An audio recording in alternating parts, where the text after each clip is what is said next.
I was at a sale just the other day. I hadn't bought anything, and we got to this Slugger metal saw made by Fein Tools, and they only make the very best. And I recognised it as a really nicely made thing. Obviously hadn't been working for some time, and it had that stone in it, a new abrasive cut-off wheel. These things weren't designed to run with abrasive wheels. They run about the third the speed of an abrasive machine. Anyway, nobody else bid, and I bought it for £5, not expecting it to work.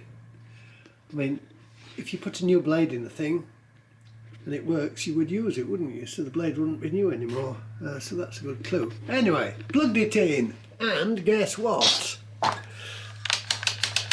Didn't work. So, checked the brushes. Nice sliding fit in their housings. Just fine. Good quality things in good condition. So then I took the side off the handle to access the switch. Here.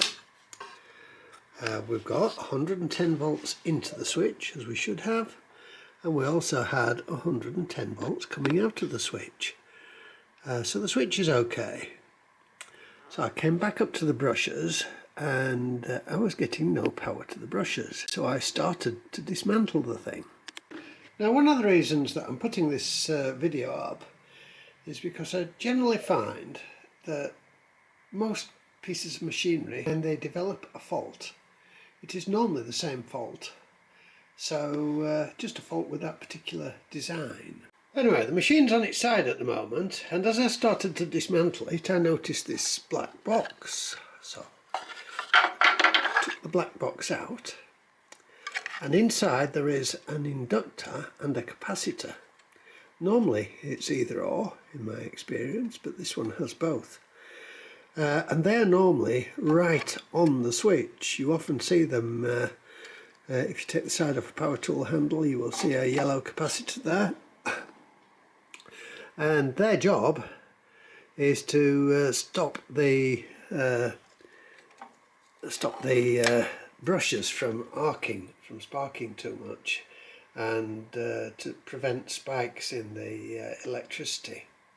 Anyway, on inspection, it turned out that these two connections to the inductor had melted, and so I reckon what had happened in this case was the thing was working too hard to try to force the abrasive wheel through the workpiece, and the switchgear had got too hot and melted the solder, and it had stopped working. So we get to part 2 of the film. A while ago I was doing a job for somebody an hour and a half away from home in Glasgow, and I needed a soldering iron. I've got a drawer full of cheap soldering irons, so I didn't want to buy one of those. I've got 2 or 3 expensive soldering irons, so I certainly didn't want to buy another expensive one. So I went for this little portable gas soldering iron. Rothenberger. I think it was 25 or 30 quid, something like that. I didn't expect it to be too much use, but what a fantastic little thing. It really is useful. So because I couldn't be bothered to take this down to the soldering bench, I brought the little gas soldering iron out, and I have resoldered the inductor onto the PCB. So I'm just screwing the assembly back into its housing where it belongs, up there in the guts of the frame. Which brings us to part 3.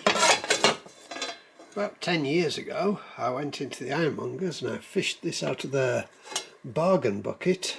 It was, I don't know, it was pennies, really cheap. It's been hanging on nail ever since, going a little bit rusty. An Evolution metal cutting blade, 14-inch one, which just happens to fit the Slugger. Well, I haven't tried it yet, but I have just turned on the transformer. See my video, a light bulb moment. So here goes. I'm quite confident. Well, what do you know? I'll just have to work this left-handed and hold the camera in my right hand.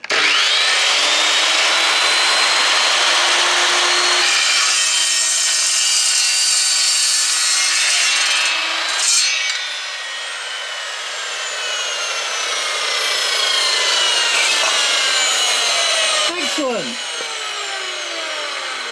Really is excellent. What a beautiful cut, nice and accurate. This is going to be a really handy thing, unless somebody comes along and buys it, of course. Yeah, pleased with that. What did it cost? £5 and a 1/4 inch of solder. Needs a little bit of tidying up and a bit of cleaning, and the guard mechanism needs lubricating, and of course that outer guard needs putting back on. But excellent, really good, really good. So if there's something wrong with your slugger, have a look in that box. Thank you for watching, and I hope the video helped you.